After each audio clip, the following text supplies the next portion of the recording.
आंबेडकर महापरिनिर्वाण दिनानिमित्त अभिवादन करण्यासाठी भीमसैनिकांची मोठी गर्दी।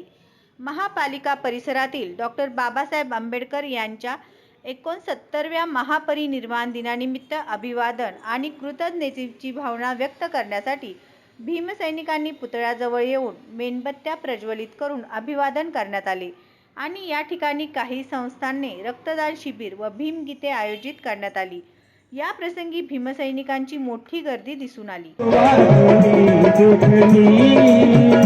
साऱ्या विश्वात